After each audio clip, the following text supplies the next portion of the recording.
UGC act लागू होने के बाद से पूरे देश में राजनीतिक हलचल बढ़ी हुई है।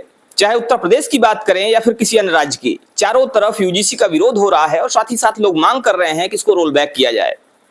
8 मार्च को भी दिल्ली के रामलीला मैदान में एक बड़ा महाआंदोलन होने की तैयारी हो रही है और इसी बीच हम आ गए हैं पूर्व डीआईजी और एक जाना पहचाना चेहरा आदरणीय जुगल किशोर तिवारी सर के पास में उनसे जानने की कोशिश करेंगे, समझने की कोशिश करेंगे कि आखिर 8 मार्च की जो तैयारी है उसको लेकर इनका क्या कहना है। 8 मार्च को जिस तरह से आंदोलन की बात की जा रही है उससे क्या कुछ निकलकर सामने आने वाला है। सर स्वागत है आपका हमारे चैनल पे। Thank you. 8 मार्च को सर सुनाई पड़ रहा है कि एक महाआंदोलन होने जा रहा है और अगर देखा जाए सोशल मीडिया पे या अन्य माध्यमों से तो लोग इसको लेकर काफी हुंकार भरते हुए नजर आ रहे हैं। इस महाआंदोलन को लेकर आपका क्या मानना है? देखिए, जो यूजी रेगुलेशन लाया गया है वो बंटवारे की राजनीति का एक और सबसे बड़ा प्रमाण है।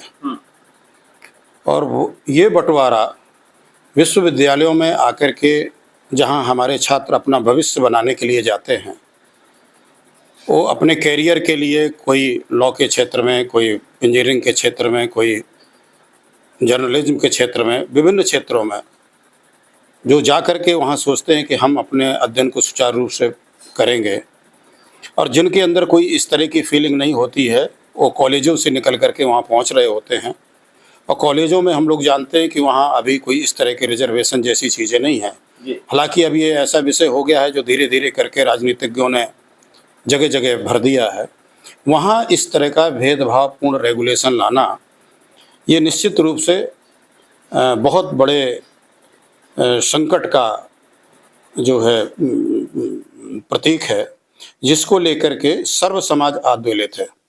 ऐसा नहीं है कि इसमें सिर्फ उसी कैटेगरी के लोग परेशान हैं जो अनरिजर्व कैटेगरी के हैं, या उस कैटेगरी के लोग अत्यंत प्रसन्न हैं जो ST वर्ग के हैं, OBC वर्ग के हैं, विकलांगों को जैसे इसमें शामिल किया गया है, गर्ल्स को शामिल किया गया है।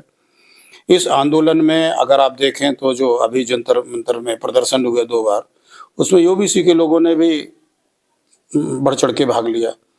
और मालवीय मिशन में एक प्रेस कॉन्फ्रेंस हुई थी, उसमें भीमसेना से भी लोग आए थे।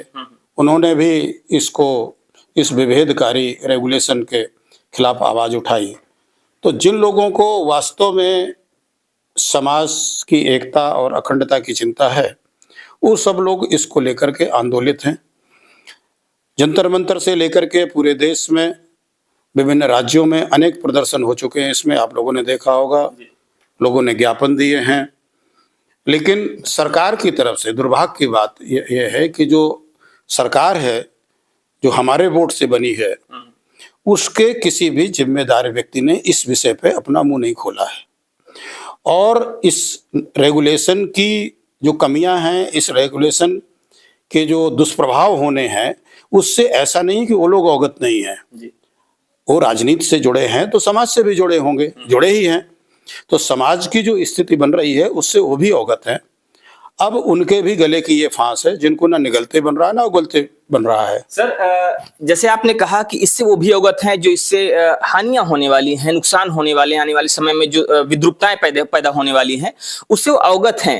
लेकिन सर कौन कौन सी चीजें ऐसी हैं जो आने वाले समय में देखने को मिल सकती हैं? क्या क्या परेशानियां इससे झेलनी पड़ सकती हैं उन लोगों को जिनके खिलाफ इसको माना जा रहा है? देखिए, विश्वविद्यालय के माहौल खराब होंगे।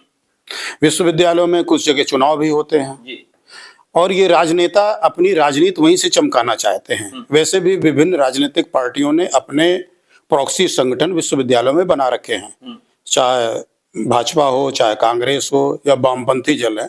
अनेक नामों से उन्होंने विश्वविद्यालयों में ऑलरेडी पेनिट्रेशन कर रखा है और वहाँ पर चुनाव में ये लोग बढ़ चढ़ कर भाग लेते हैं। इनके नेता उनको सपोर्ट करते हैं, सारी चीजें करते हैं। इससे जो जातिगत ध्रुवीकरण होगा उसका परिणाम हमारी शिक्षा व्यवस्था पर पड़ेगा और सामाजिक जो ताना बाना है वो हमारा जो है बिगड़ेगा, वो भंग होगा। और इसके परिणाम आपने DU में देखा होगा, जिस तरह से एक रुचि तिवारी नाम की बिटिया जो संयोग से जर्नलिज्म से संबंधित है और वहाँ की छात्रा भी है, उसके साथ जिस तरह की बदतमीजी की गई और उसमें प्रोफेसर्स भी DU के शामिल है। दुर्भाग्य की बात तो यह है कि मतलब किस तरह से जहर भरा जा रहा है लोगों के मन में। अच्छा ये बताइए कि विश्वविद्यालयों में आप सब लोग भी पढ़े हैं, देखा होगा, लड़के क्या करते हैं? और जो भी लड़के वहाँ करते हैं, हम लोग भी सब विश्वविद्यालयों से पढ़ करके आए हैं, विश्वविद्यालय की राजनीति में भी हिस्सा लिया है, जो पढ़ करके आते हैं वो वहाँ जो भी एक्टिविटीज होती है उसको संभालने में, उसको कंट्रोल करने में विश्वविद्यालय प्रशासन ऑलरेडी सक्षम है, जिसमें एक कुलानुशासक की पोस्ट होती है जिसे हम लोग प्रॉक्टर कहते हैं। ऐसे बच्चों को, जो बच्चे डेरोगेटरी कमेंट करेंगे या कोई ऐसी अनुचित हरकत करते हैं, तो उनको आप परीक्षा में बैठने से रोक सकते हैं, उनको एक्सपर्ड कर सकते हैं विश्वविद्यालय से, 1, 2, 3 साल के लिए भी कर सकते हैं आप, उनसे आप हॉस्टल खाली करा सकते हैं, उनके माता पिता को बुला के पेरेंट्स से आप शिकायत कर सकते हैं, उनकी आप काउंसलिंग कर सकते हैं, समझा बुझा सकते हैं। तो there are so many ways जिसमें अगर इस तरह की चीजें होती हैं तो आप कर सकते हैं। अब आप कहेंगे नहीं साहब, इसके ऊपर अगर कोई बात हो गई, लड़कों ने मारपीट कर दी, छेड़छाड़ कर दी, तो उसके लिए फिर भारतीय दंड संहिता है, उसमें फिर पुलिस काम करेगी, विश्वविद्यालय तो काम सर बिल्कुल आपने सही कहा कि इसके लिए फिर भारतीय दंड संहिता काम करेगी, लेकिन इसको सामाजिक न्याय का नाम दिया जा रहा है। कहा जा रहा है कि इससे समाज में जो असमानता है, विद्रूपता है, वो दूर होगी, और जो छींटाकशी की जाती है, जो परेशान किया जाता है लोगों को जाति के नाम पर, और कहीं ना कहीं ये दिखाने की कोशिश की गई है कि जो SC ST और OBC हैं उनको परेशान किया जाता है, तो ये चीजें दूर होंगी। क्या कहते हैं इस पे? नहीं, इससे और दिक्कतें पैदा होंगी। इस तरह की कोई चीज, अब आप ये बताइए कि SC ST जो है अत्याचार निवारण अधिनियम 89 में आ गया, उससे क्या कमी आई है क्या? इस भाजपा सरकार ने उसमें और नए प्राविधान जोड़े जो है, और आप निरंतर उसका दुरुपयोग आप लगातार देख रहे हो, तो इसका भी दुरुपयोग होगा। कुछ लोगों का ये तर्क है कि साहब दुरुपयोग तो हर कानून का होता है, दहेज प्रतिषेध अधिनियम का भी होता है, कई का होता है, तो क्या वो खत्म कर दिए गए दुरुपयोग के नाम पर?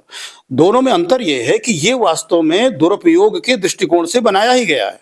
इसकी जो फ्रेमिंग हुई है, इसमें जो जिस तरह से इक्विटी कमेटी बनी है, जिस तरह से स्क्वाड बनाया गया है, जो फ्रेमिंग इस रेगुलेशन की है, उसमें प्रथम दृष्टया ये लग रहा है कि ये अनारक्षित वर्ग को, या जो वर्ग इसमें उल्लिखित नहीं है, उसको मान लिया गया है कि ऑलरेडी वो अपराधी है, वो उत्पीड़क है, ऑपरेसर हैं, और दूसरे वर्ग को ये मान के चल रहे हैं कि ऑपरेस्ट है, जबकि स्थिति दूसरी है। वहीं आपने JNU वगैरह में देखा होगा, और DO में भी देखा, और BHU में भी यही हुआ, इलाहाबाद विश्वविद्यालय में भी यही हुआ कि वहां पर ये तथाकथित रूप से ऑपरेस्ट वर्ग के लोग गाली गलौज करते हैं, तिलक तराजू तलवार इनको मारो जूते चार कहते हैं खुलेआम। और ये आज और कल से नहीं कह रहे, ये वर्षों से कहते चले आ रहे हैं। वहां नारेबाजी होती है, दीवारों में इस तरह के स्लोगन लिखे जाते हैं कि ब्राह्मण ठाकुर बनिया छोड़ बाकी सब हैं DS4। आप इन्हें कैसे कह सकते हैं? इनके जो नेता हैं, जो रावण उपाधि धारण करके घूमता है, आप उसके आप स्टेटमेंट देख लीजिए। इनके अन्य नेताओं के, एक वो बामन बेसराम टाइप का व्यक्ति है, किस तरह की हरकत करता है, देश से बाहर निकालने की बात करता है, ब्राह्मणों को, क्षत्रियों को, कायस्थों को ये बहु बेटी मांगते हैं। तो आप आज की तारीख में जो परिदृश्य है, वो तो ये लग रहा है कि संरक्षण की वास्तव में यदि किसी को जरूरत है तो जनरल कैटेगरी के लोगों को संरक्षण की जरूरत है, और आप ऊपर से इस तरह की हरकत कर रहे हो। तो ये तो मतलब बिना सोचे समझे और सिर्फ समाज में विखंडन पैदा करने के लिए बिना माइंड अप्लाई किए ये लाया हुआ कानून है। UGC जो यूनिवर्सिटी ग्रांट कमीशन है, जिसका काम है विश्वविद्यालयों का नियमन करना, अनुदान प्रदान करना, शिक्षा के स्तर को सुधारना, उसमें कैसे लोग बैठे, उसका परिणाम यही है कि दुनिया के 200 विश्वविद्यालयों में से एक भी विश्वविद्यालय भारत का गिनती में नहीं है। ये तो उनकी क्षमता है। तो आप शिक्षा के क्षेत्र में तो कोई गुणकारी परिवर्तन कर नहीं पा रहे हो। आप इस तरह की हरकत कर रहे हो कि जो प्रतिभाएं पढ़ने आ रही हैं उनको पहले से अपराधी मान लिया जाए, फिर उनको पढ़ने से वंचित किया जाए, वो आत्महत्याएं करें, वो परेशान हो, पढ़ाई छोड़ करके घर बैठ जाए, जिससे शिक्षा का स्तर और शिक्षा के परिणाम स्वरूप ही आगे जो चाहे विभिन्न प्रशासनिक सेवाएं हों, चाहे आपकी व्यवसाय हों जिसमें लॉ, मेडिकल आदि कई चीजें आती हैं, उन सब का स्तर चौपट हो जाए। ये इस देश को आदि युग में ढकेलने की एक तरह से तरकीब है, और ये कुर्सी के लालची राजनेता इस कार्य को कर रहे हैं। तो ये कहीं ना कहीं देश को पीछे ढकेलने की कोशिश है, और कुर्सी के लालच में नेता ही सब कर रहे हैं। जब मोदी जी की सरकार बनने वाली थी, और जब मोदी जी की सरकार बनी थी, उसके बाद ये कहा गया था कि सबका साथ सबका विकास, लेकिन अचानक से ऐसे कानून लाए जाते हैं जिससे समाज में विघटन पैदा हो जाता है। सर क्या कहेंगे, पहले मोदी जी बात करते थे सबका साथ सबका विकास, और वो आरक्षण के कहीं ना कहीं विरोध में भी देखे जाते थे। उनका कहना था कि एक देश एक संविधान एक निशान, ऐसी बातें होती थी। और फिर अचानक से इस तरह कानून आना, तो क्या कहीं ना कहीं ये राजनीतिक समीकरण साधने की कोशिश है? क्योंकि जिस तरह से अखिलेश यादव पीडीए की बात कर रहे थे, तो पीडीए को संभालने के लिए, पीडीए को साधने के लिए कहीं कानून लाया गया, जल्दबाजी में लाया गया कानून, मानते हैं आप इसको? देखिए, ये तो हमारे देश का दुर्भाग्य है कि आज़ादी के समय से सिर्फ मोदी या बीजेपी नहीं, जितने भी राजनीतिक दलों ने समय समय पर यहाँ पर सरकार बनाई है, शासन किया है, या जिनके गठबंधन के परिणाम स्वरूप सत्ता में ये लोग बैठे हैं, सबने समाज को बांटने का काम किया है। एक भी इनका उदाहरण आप नहीं बता सकते हैं जिसमें इन्होंने समाज में समरसता लाने का प्रयास किया हो। इन्होंने जितने प्राविधान किए हैं, उन प्राविधानों से एक भी व्यक्ति का उद्धार हुआ, कोई आगे आगे खड़ा हुआ हो कि साहब अब मेरा परिवार संतृप्त हो गया, हम लोग वेलवर्स्ट हो गए, धन धान संपन्न हो गए, हमारी 4 पीढ़ियों से आईएएस आईपीएस बनते चले आ रहे हैं, व्यापारी हैं, व्यवसायी हैं, अब हमें रिजर्वेशन की आवश्यकता नहीं है। जबकि निरंतर नई नई मांग सामने आ रही है इसको लेकर के। तो ऐसी योजनाएं जो पूरी तरह से विफल हैं, और कायदे से तो इन लोगों को राजनीति करने का कोई हक नहीं है। जो 75 वर्षों में आप अपने लोगों को संतुष्ट नहीं कर पाए, और नए नए असंतुष्ट समाज है क्योंकि आप लालच दे रहे हो लोगों को। आप ये सारा कुछ वोट की राजनीति, इनके पास कोई भी सृजनात्मक प्रारूप नहीं है, कोई विकास का इनके पास कोई एजेंडा नहीं है, इनके पास कोई ऐसी नीति नहीं है।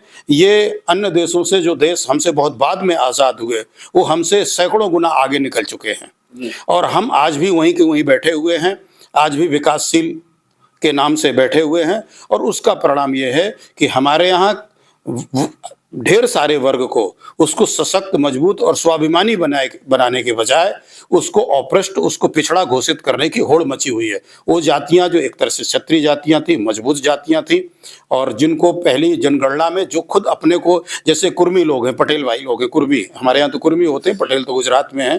सरदार पटेल से जुड़ करके यहाँ के लोग भी अपने को पटेल लिखने लगे। शुरू में इसका कुर्मी समाज ने बड़ा विरोध भी किया था, लेकिन अब जिसमें फायदा दिखता है वो लोग करने लगते हैं। वो अपने को क्षत्रिय लिखते थे, कुर्मी क्षत्रिय लिखते थे, लेकिन अब तो पिछड़ा बनने की होड़ है। यानी आपकी नीतियां ऐसी है कि आदमी अपने को दलित, शोषित और पिछड़ा बनाता चला जा रहा है, और आप इसको बढ़ावा देते चले जा रहे हो। तो ये एक भाजपा नहीं है, एक मोदी नहीं, सारे के सारे दल इस दिशा में लगे हुए हैं। और जब तक समाज नए विकल्प की ओर नहीं बढ़ता, इन सारे लोगों को धता बता करके अगर कोई स्वच्छ साफ राजनीति शुरू नहीं करता जिसमें वास्तव में सबका हित नहीं है, तो तब तक ये देश गर्त में चला जाएगा, हम लोग पिछड़ते चले जाएंगे। और ये स्थिति हमारी हो रही है। गरीब गरीब होता चला जा रहा है, मध्यम वर्ग गरीब होता चला जा रहा है, कुछ चंद खानदान हैं जिनकी सिर्फ प्रगति हो रही है, बस। तो गरीब गरीब होता चला जा रहा है, और कुछ लोग हैं, कुछ खानदान हैं, कुछ चुनिंदा लोग हैं जो कहीं ना कहीं आगे बढ़ रहे हैं, बाकी एक गहरी खाई पैदा होती जा रही है।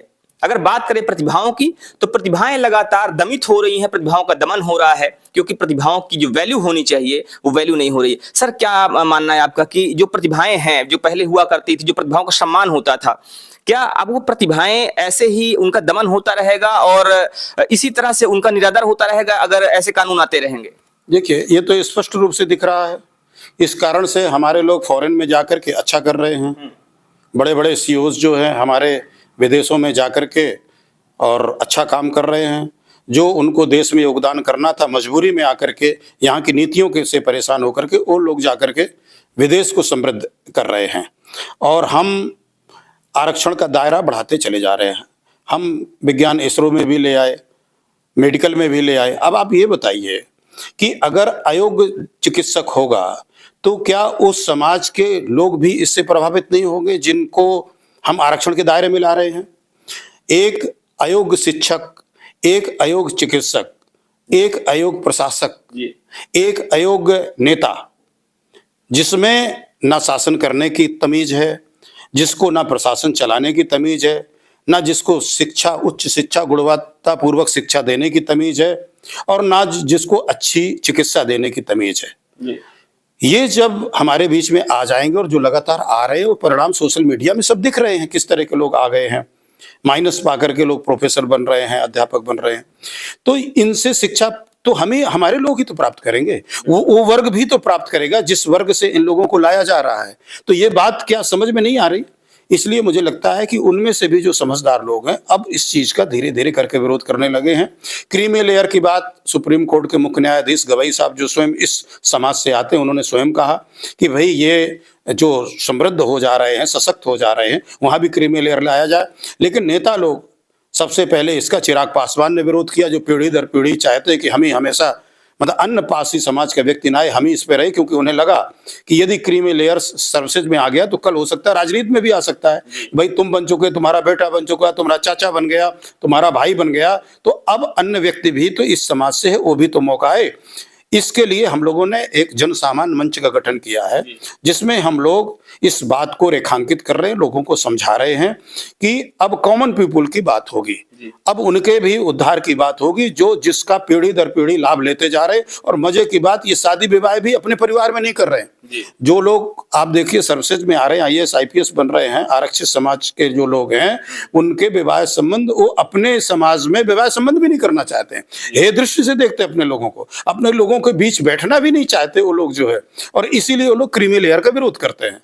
तो अगर आरक्षण पूरी तरह नहीं भी समाप्त करना है तो पहली बात तो कुछ ऐसे सर्विस सेक्टर हमें छोड़ने होंगे जिन पर इसका बड़ा दुष्प्रभाव पड़ रहा है, और उससे संपूर्ण समाज प्रभावित होगा। जैसे मैंने आपका नाम लिया, चाहे शिक्षा हो, चाहे आपका विज्ञान हो, चाहे आपका चिकित्सा हो, इन क्षेत्रों में। और इसमें क्रीमी लेयर लाना बहुत आवश्यक है, जिससे वास्तव में जो जरूरतमंद है उसको उसका लाभ मिल सके, और वो भी कुछ सर्विसेज तक। क्लास 1 सर्विसेज को छोड़ना पड़ेगा, क्लास 4 है, क्लास 3 है, वहां तक लाना पड़ेगा, और उसके परसेंटेज को भी होगा। और एक बार जब किसको इसका लाभ मिल जाए, फिर उससे उसको वंचित किया जाए, उसी के समाज के दूसरे व्यक्ति को आगे लाया जाए जो हम लोग नहीं ला पा रहे हैं।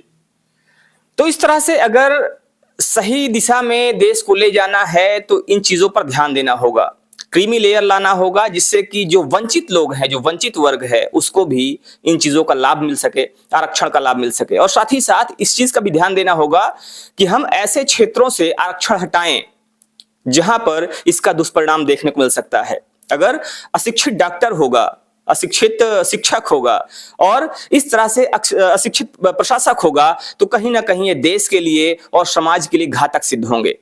तो इस पर आपका क्या मानना है? आप भी अपनी राय में जरूर दीजिएगा। बने रहिए हमारे साथ खबरों को अपडेट के लिए। जय हिंद।